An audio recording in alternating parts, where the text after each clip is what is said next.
This is section 311. It's the last section of chapter 3. We'll be taking a practice test this week, as well as finishing this section and then taking the test. All right, today we're applying everything we've learned in chapter 3 on equations, and we're applying it to some application word problems. All right, let's start with the first one. Abe cut a piece of wood into 2 parts so that one would be 13 inches longer than the other. If the original piece was 45 inches, how long is each piece now? Now, I'm not sure if you want to write the word problems for your notes, but in tonight's homework, you don't have to write the whole word problem. I want you to write an equation for the word problem. So the first thing we want to know is, what is unknown? Every time you do a word problem, I expect that you define your unknown. And here, what is unknown is, how long is the piece of wood? Is each piece of wood. So that's what we turn into our x. X is the length of a piece of wood. Okay? So we've got 2 of them, right? So one is 13 inches longer. We'll call the small one, the one they give us less information on. So let's say I didn't have this picture. What I go with is, what do they give us less information? One that is 13 inches longer than the other. So that means that's the big one, and that's the small. We always call the one with less information the small. So x will be the small piece, and how would I show the big piece compared to the small? We use the same variable. Okay, if x is the small one, then the big one we're going to call is x plus 13. And it's a piece of wood, and the original length when you put these 2 together is 45, so that means the total is 45. Well, temporarily we've got the small piece plus the big piece is equal to the total, right? Okay, so this is what I'm looking for, that you are defining your unknowns and you come up with an equation. You can come up with an equation, you can solve anything. Now we're going to combine our like terms, right? X plus x is 2x plus 13 equals 45. I'm going to subtract 13 on both sides, and then I'm left with 2x is equal to 32. Divide both sides. I want you to notice that I never move this equation over. I'm not going like this. I'm seeing a lot of that in the homework. Okay, we don't work like that in math. This is called a run-on sentence. If you do that, I'm going to give you 0 points. You're working vertically. Step 1, step 2, step 3, step 4. And every time, in order to get from one point to the next, you're doing it with properties of equality. Here we combined like terms. Here I'm using the subtraction property of equality. Okay, here I'm using division property, okay? There's no reason. Every step is justified in math, okay? And I'm going to keep picking on you and not give you credit on tests if you're not showing it this way. So now we have to, that's your job to learn to show this. This is how we show it in the language of math for the next, whatever, 5 to 10 years that you continue in math. Okay, so then I'm left with, and the answer, notice, it does not go off to the side. I'm getting a lot of people then doing this. Okay, finish it. Don't do that. Where's the x? The x is right here. What does this simplify to? It simplifies to x, right? And over here, this simplifies to 16. I want it down, simplified down, your problems, your equations, down to x equals. Got it? All right. So the small piece is 16, and then we can add 16 plus 13 is 29. So how much is each piece? All right, use the variable equation to solve. Use a variable equation to solve the length of a rectangle. So you're going to draw a rectangle. You're going to draw what they're telling you. Is 5 less than 3 times the width? So what are we getting less information on? We've got a length and a width. Okay, they're giving us length is and then a whole translation. So that they give us information on. What they give us less information is width. And so that's what I call my x. Now, if we know that's x, how do I translate this? 5 less than 3 times width. Don't forget you have the than. 5 less than 3 times width.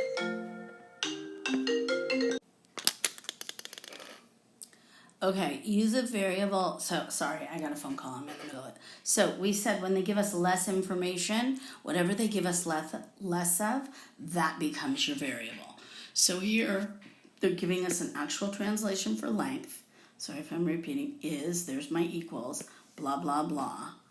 So, my width, let's put the width down here, is x. That means my length is equals 5, we have less than 3 times width. So we're going to do 3x minus 5 since it has a than. Now, they mentioned the word perimeter, so you have to know that formula, okay, of a rectangle. So perimeter is equal to 2 lengths plus 2 widths. So we're going to use that. P equals 2 lengths plus 2 widths. So this is x, and this is 3x minus 5, and 3x minus 5, right? So now we're going to use that, and they've given us our perimeter is 30 feet. So 30 is equal to 2L's, 2 times 3x minus 5, plus 2W's, which is just x. And now we have our equation. So 30 equals 6x minus 10 plus 2x. 30 equals 8x minus 10. We're going to add 10 to both sides. I get 40 equals 8x, divide by 8. And x equals 5. Notice I'm finishing it to the end. I'm seeing in your quizzes that people are not finishing their equations to the end. They leave it right here. I will mark you off and say incomplete.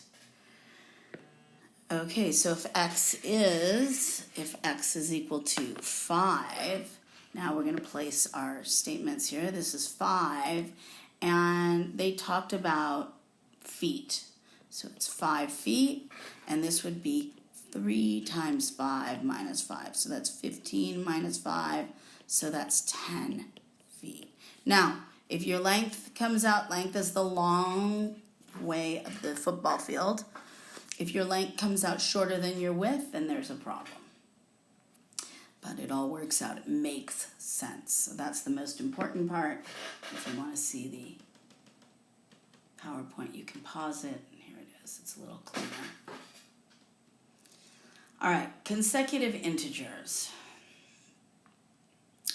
Before we do this, I'm going to just show you a number line.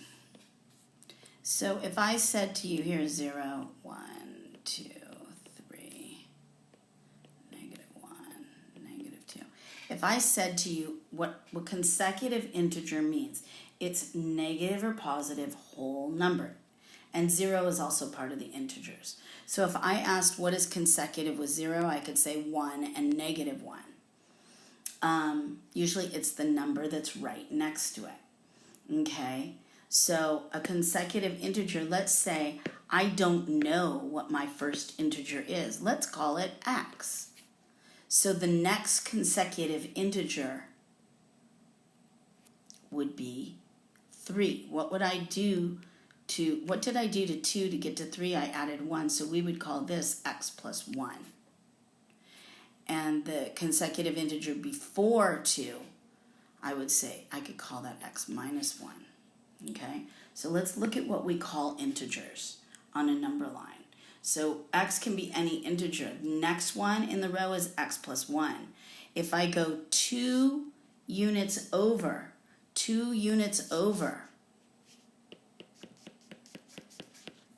okay, let's say this is x.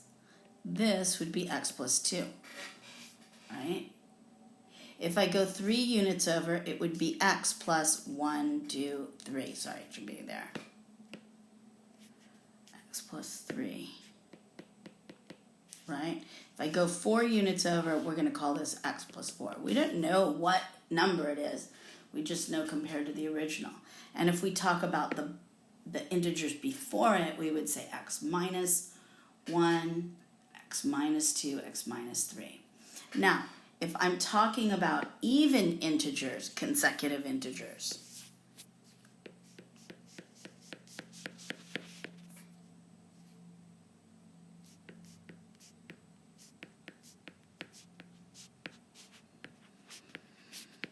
okay, let's say we start here. Let's say that's our first integer. To get to the next even integer, what do I have to do to x? I have to add 2. To get to the second even integer, I'm going to say x plus 4. Next, it's x plus 6.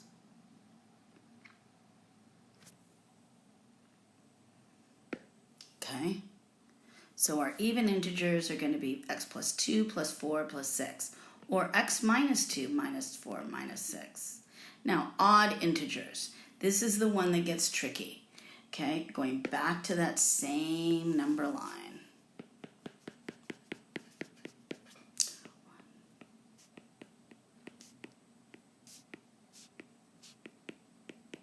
Okay, so let's say we start here. To get to the next even integer, if we call x the first even integer, the next even integer, we have to jump 1, 2. So we're going to call this x plus 2. So the second would be x plus 2. And the third would be x plus 4, right? 1, 2, 3, 4. And the third would be x plus 6. So you'd think it would be x plus 1, 3, 5. But really, to get to the next integer on the number line, we have to jump 1, 2. Or 1, 2, 3, 4. Right? Or 6. So even with odd integers, when we talk about the second integer or the third integer, we call it as x plus 2, x plus 4. Now, let's take it and show you an actual problem. The sum of three consecutive integers. Doesn't say even. So, what are we going to call the first integer? Generally, the first integer is going to be x. X is the first consecutive integer. Okay? The second, they want 3 of them, so we have to go to the second integer. I like to arrange them like this. So, hold on. I like to go x is the first int. Okay? Or you can, I like to do it the other way around. Because then I put the definition. The first int is x. Now the second one, if it's in a row, remember on that number line, if I don't know what this is, if I want to go to the next one, we just have to call it x plus 1. Okay, and then the third, because they're asking for 3 consecutive, the third int, we're going to call it x plus 2. Because from the original, here's 1, here's 2, here's 3. I'm going 1, 2, right? That's why we call it. If I were going to the fourth integer, it would be x plus. Now, when it says the sum, that means to add it up. So I'm doing x plus 1 plus x plus 2. Now, I only really use the parentheses to make sure I have my first, my second, my third, and it doesn't look all gargled up. But I don't really need the parentheses here. And it says the sum is 75. So now I'm going to add my like terms. 3x plus 3 equals 75. I'm subtracting 3. We always undo our addition and subtraction first. 3x equals 72. I divide both sides by 3, and x is equal to It goes to, I have 24. There we go. So now we come back here. If x is equal to 24, okay, then the first integer would be 24. 24 plus 1 equals 25, and 24 plus 2 is 26. So 3 consecutive, and here's how we write it in our number. We use the braces, and we do 20 because it's a list of answers, 24, 25, and 26. And they have to be in order because it's asking for consecutive integers. Consecutive means in order. Okay, questions? Oh, I guess I can't take questions. All right, you can take a look at the PowerPoint, might be cleaner. All right, we're going to try it again. This time we're doing 4 consecutive odd integers. Okay, so we'll call the first odd, we're just going to call it x. Let's say this is my odd number, right? I don't know, 5, 6, 7, 8, 9, 10. What do I have to do to the x to get to the second odd number next to it? What would I do to 5? I would add 2. So what do I do to x? I add 2. Okay, it takes you to the next odd number, right? And then what would I get? How would I get to the third odd number from x? I'm going to go all the way. Here's the first odd, second odd, and here's the third odd. Here's the first, here's the second, here's the third. So I'm actually adding, since I add 4 to 5, I'm adding x plus 4. Now, it says the sum. So we are adding x plus 2 plus x plus 4 equals negative 40. Okay? 3x plus 6 equals negative 40. Subtract the 6. 3x equals negative 46. Did I do that right? Yeah, okay. Yeah, it doesn't seem to be. I better go to my PowerPoint. It didn't look like, okay, let's see. Maybe it is setting us up for. Oh, I forgot. What did I do? Let's go back here. X plus 2 plus 4, right? 2, 4. Oh, they wanted, that's why. They wanted 3, so they actually asked for 4. That's why I'm messing it up. So guys, let's go. The fourth is going to be x plus what? I have to go 2 more. 6. So, boo-booed it up. Sorry. X plus 6. I knew I was going wrong because I was getting 3 into 46 and it didn't go even. And if it doesn't go even, it's not an integer. So I knew that it couldn't be correct. So now I have 4x plus 2 and 4 is 6, and 6 is 12. Okay, I'm subtracting 12, and then I get 4x equals negative 52. Let's hope this one works better. And x, notice if I'm doing long division, I do it off to the side. I don't do it in the middle of my equation. It goes once. Okay, that looks good. It is x is equal to negative 13. Now, we have to make sense of this. If this is negative 13, then negative 13 plus 2 makes negative 11. And negative 13 plus 4 makes negative 9. And negative 13 plus 6 equals negative 7. So my solutions are negative 13, negative 11, negative 9, negative 7. And we usually put them in order from least to greatest. Okay, sum of 4. So I didn't read carefully. Boy, that would have caused me. But the problem is we're all going to make mistakes. Where do you catch yourself? When I was at 3 goes into 46, I knew it didn't go evenly. And so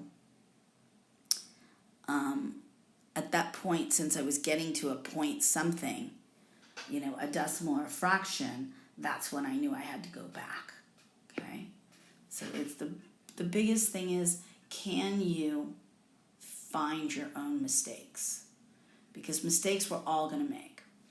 All right, this is a little trickier. The smallest of 3 consecutive integers is 18 less than twice the largest. Find the integers. Okay, we're still going to call the first, they want 3 integers. First integer is x, second, and they're consecutive. They're not even or, 3 consecutive even. So I'm doing, the second one would be x plus 2, and the third one would be x plus 4. Now, all they're saying is we're going to make it, now we have a translation. The smallest is, so what's the smallest? It's x. Is equals 18 less than twice the largest. So this is 2 times, what's the largest? X plus 4, right?